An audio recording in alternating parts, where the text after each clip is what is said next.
오늘 성경 말씀은 시편 34편 6절에서 8절입니다. 다윗은 하나님께 사랑을 많이 받은 사람이었기 때문에 많은 사람들이 본받고 싶어 합니다. 그러나 인간적으로 보면 다윗처럼 고통을 많이 겪은 사람도 없을 것입니다. 그는 어려서는 부모의 사랑을 받지 못했던 것으로 보입니다. 특별히 아버지로부터 차별을 받았습니다.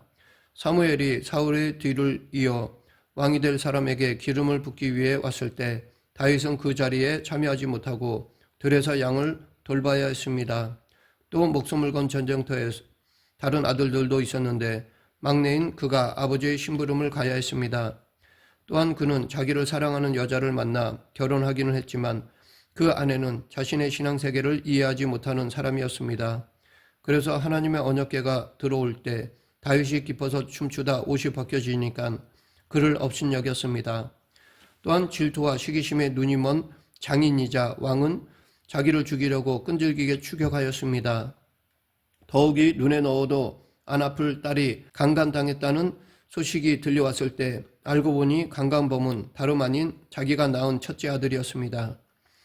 자신의 왕위를 빼앗으려는 반란이 일어났을 때 그 반란의 수장도 바로 자신의 아들이었습니다. 이처럼 말로 다 할 수 없는 상처와 고난을 겪은 다윗은 80여 편의 시를 남겼습니다. 다윗의 그 많은 시편 중 압도적으로 많은 시편의 주제가 무엇일까요? 한탄, 괴로움, 호소 등일까요? 아닙니다. 놀랍게도 하나님의 선하심과 인자하심에 대한 찬양입니다. 다윗에게 하나님의 선하심은 영원 불변한 것이었고 자신을 향한 하나님의 사랑은 하늘까지 가득 찬 광대한 것이었습니다. 이 하나님의 선하심에 대한 찬양은 다윗뿐만 아니었습니다. 다른 시편 기자도 하나님의 선하심을 찬양하였습니다. 그 대표적인 예가 시편 107편 1절 여호와께 감사하라 그는 선하시며 그 인자심이 영원하미로다. 그런데 여기서 말하는 선이라는 것은 단순히 보기에 아름답다라는 의미라기보다는 하나님의 계획과 밀접한 관련이 있습니다. 성경에서 선이라는 단어가 처음 쓰인 곳은 창세기입니다. 창세기 1장 3절 4절 하나님이 이르시되 빛이 있으라 하시니 빛이 있었고 빛이 하나님 보시기에 좋았더라. 하나님이 빛과 어둠을 나누사 여기서 좋았더라에 해당하는 히브리어 토부는 선한, 좋은, 훌륭한 이라는 뜻입니다. 그러면 첫째 날 빛이 있었을 때 그 모습이 정말 보기에 아름다운 모습이었을까요? 그때는 땅이 혼돈하고 공허하며 흑암이 깊음 위에 있었습니다. 그때 빛을 비추어 그 모습이 밝게 드러났을 때 정말 보기에 좋았을까요? 만약 우리가 그 모습을 보았다면 아름답다기보다는 이상했을 것입니다. 그러나 하나님이 보시기에는 좋았습니다. 그러면 이것이 무슨 뜻일까요? 즉 선이라는 것은 하나님의 계획과 밀접한 관련이 있다는 것을 말해줍니다.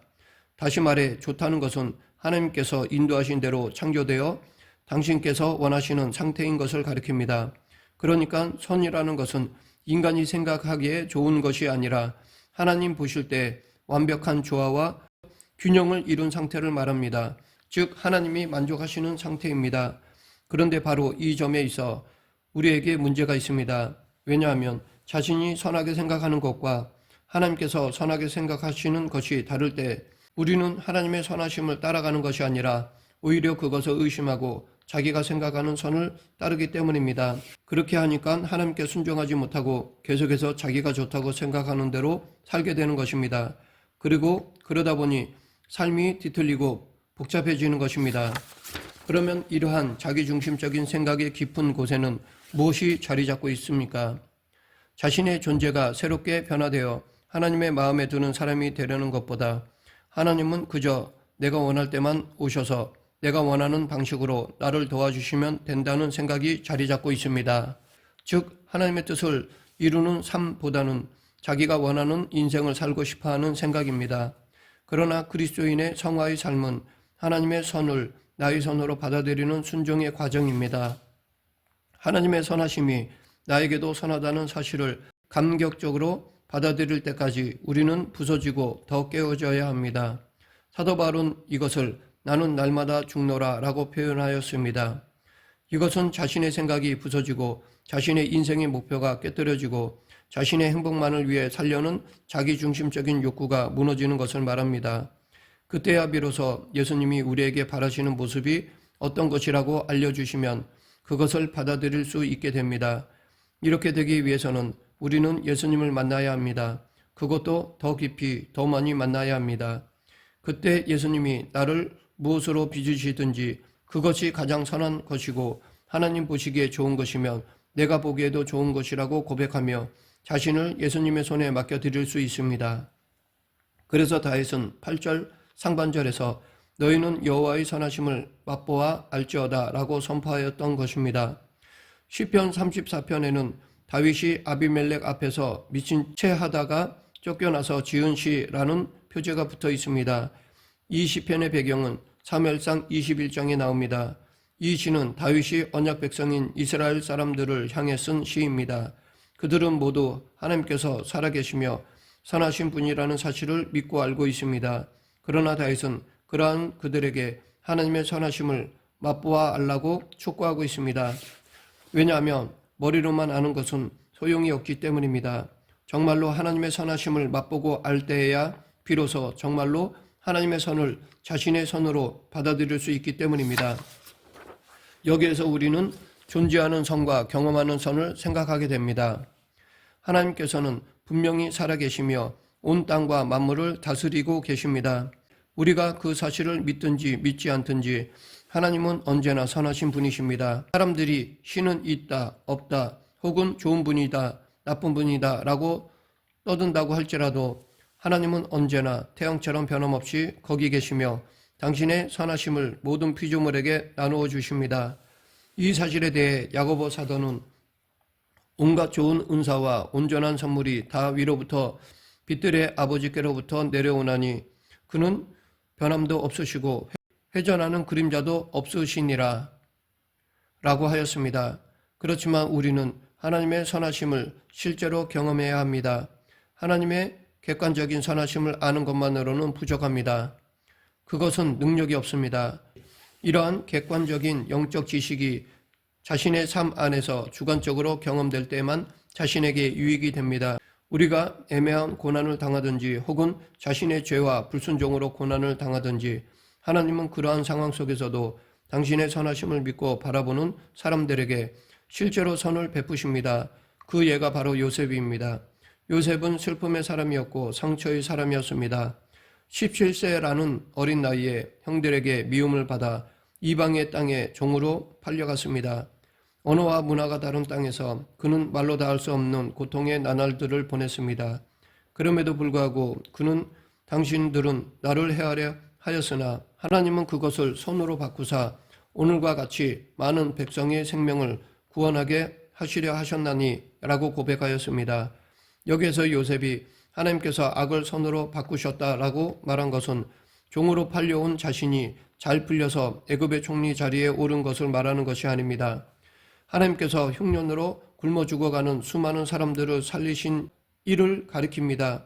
그 일을 이루기 위해서는 요셉이 필요했고 그는 총리라는 높은 지위에 있어야 했습니다. 이 모든 것을 하나님의 목적이라는 관점에서 거꾸로 생각해 보면 요셉이 애굽의 총리가 되기 위해서는 바로 왕의 인정을 받아야 했고 그 일을 위해서는 누군가가 그를 천거해야 했습니다. 그러기 위해서는 투옥되어야 했고 투옥되기 위해서는 모함을 받아야 했습니다. 모함을 받으려면 그가 주인의 집에 드나들 수 있는 정도의 지위에 있어야 했고 그러기 위해서는 그는 애굽 사람 보디발의 집에 총무로 있어야 했습니다. 그리고 이 일을 위해서는 그는 애굽의 종으로 팔려왔어야 했습니다. 그러나 이 모든 과정을 요셉의 입장에서 생각해 보면 애굽의 종으로 팔려갈 때 그 상황은 결코 선한 것이 아니었습니다. 더욱이 노예 생활을 하다 억울한 누명을 쓰고 감옥에 갇혔을 때 어떻게 그것을 손으로 받아들일 수 있겠습니까? 술 맡은 관원장이 그의 도움을 잊어버리므로 요셉이 감옥에서 2년을 더 지내야 했을 때도 그것을 손으로 받아들일 수는 없습니다. 그럼에도 불구하고 요셉은 선하신 하나님에 대한 신앙을 결코 잃어버리지 않았습니다. 이것이 요셉의 대단한 점입니다. 그에게는 하나님을 전적으로 의존하는 믿음이 있었습니다. 그는 형들의 곡식단이 모두 일어서서 자신의 곡식단에 절하고 해와 달과 11별이 자기에게 절하는 하나님의 꿈을 잊지 않고 있었을 것입니다. 물론 그 당시에는 그것이 무슨 뜻인지 정확히 몰랐겠지만 노예 생활을 하면서 감옥에 갇히고 나중에 애굽의 총리가 되어서야 비로소 그 꿈의 실체를 깨달았습니다. 그리고 지금까지 겪은 힘든 상황들이 모두 하나님께서 자신의 인생을 향한 계획을 이루어 가시는 과정이라는 것을 깨달았습니다. 요셉은 아버지 집에서 살 때는 하나님에 대해 머리로만 알고 있었고 예전적으로만 믿었는데 노예 생활과 감옥에서 갖은 고생을 겪으면서 자신과 동행하시며 지켜주시는 하나님을 실제적으로 경험하였습니다. 그 모든 과정을 통해 그는 정말로 하나님의 선하심을 맛보아 알게 된 것입니다.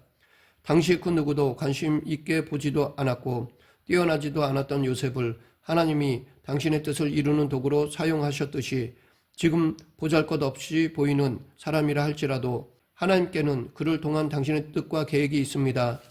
그 계획이 온전히 이루어지는 것이 자신에게 가장 좋은 것임을 믿는 사람이 하나님의 선하심을 믿는 그리스도인입니다. 남유다가 바빌론에게 망할 때 그 상황을 생생히 목격한 예레미야는 하나님이 어떤 사람에게 선을 베푸시는지에 대해 예레미야가 3장 22절부터 26절에서 여호와의 인자와 긍휼이 무궁하심으로 우리가 진멸되지 아니함이니이다. 이것들이 아침마다 새로우니 주의 성실하심이 크시도소이다. 내 심령이 이르기를 여호와는 나의 기업이시니 그러므로 내가 그를 바라리라 하도다. 기다리는 자들에게나 구하는 영혼들에게 여호와는 선하시도다. 사람이 여호와의 구원을 바라고 잠잠히 기다림이 좋도다 라고 선포하였습니다. 여기서 기다리는 이라는 말은 간절히 바라는, 앙망하는 이라는 뜻이고 구하는 이라는 말은 추구하는, 따라가는 이라는 뜻입니다. 그러니까 예레미야가 여기서 기다리며 구한다고 할 때 그것은 막연히 운명에 자신을 맡기고 이 고통의 시간이 지나가기만을 가만히 기다리는 것을 말하는 것이 아니라 하나님을 간절하게 앙망하며 추구하는 사람에게 하나님이 선을 베푸신다는 것입니다.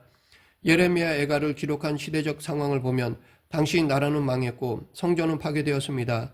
예레미야가 슬피 우는 이유는 예루살렘이 무너지고 나라가 망했으며 더 이상 하나님을 섬길 수 없도록 성전이 파괴되었기 때문입니다. 그렇다면 그런 상황에서 그가 가장 먼저 해야 할 일이 무엇이겠습니까?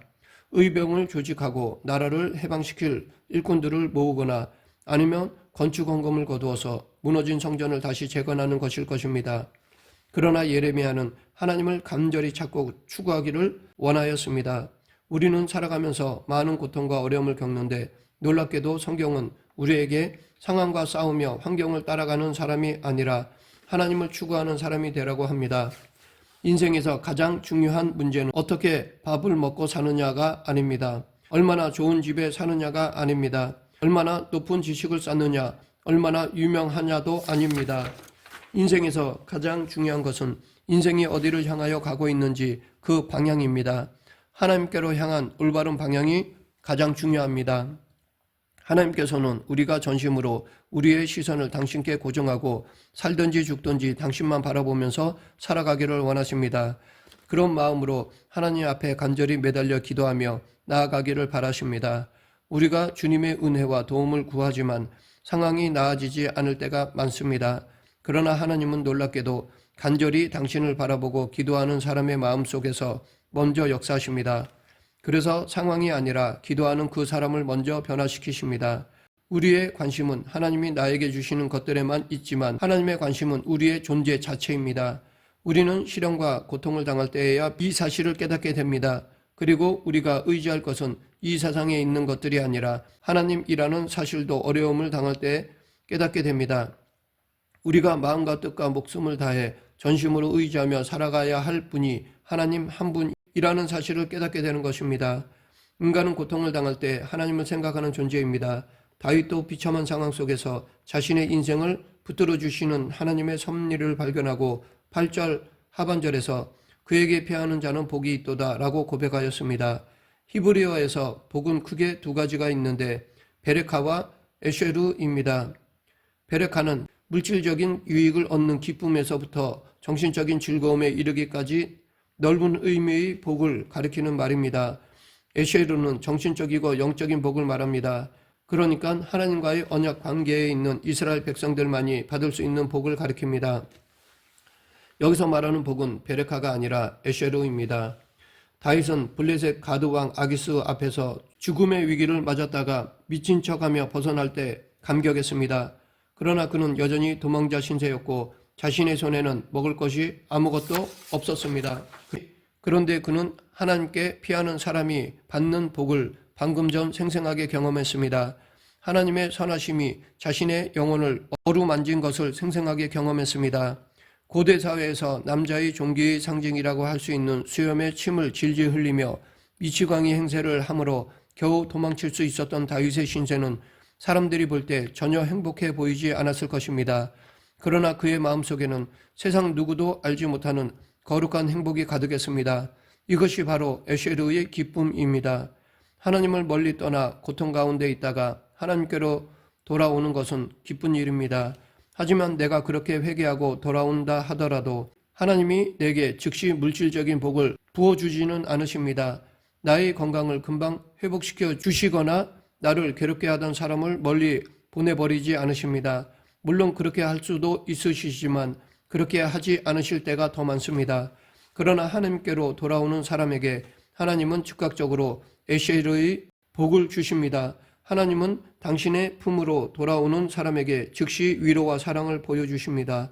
죄악에서 건지시며 다시 하나님과의 교제로 불러주십니다. 이전까지는 절망과 슬픔 속에 잠들었지만 이제는 소망과 기쁨 속에서 새 아침을 맞게 하십니다. 이것이 에쉐르의 복입니다. 말씀을 맺겠습니다. 우리도 살아가면서 희노애락을 겪게 됩니다. 그런데 우리는 이것을 대하는 태도가 세상 사람들과 같지 않습니다. 기쁘고 즐거울 때 우리는 하나님을 찬양해야 합니다. 화나고 슬플 때는 하나님께 기도해야 합니다.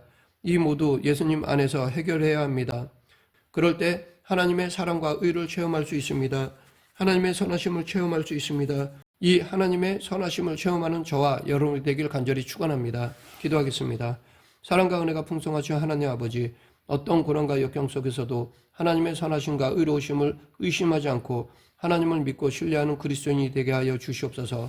예수님 이름으로 기도드립니다. 아멘.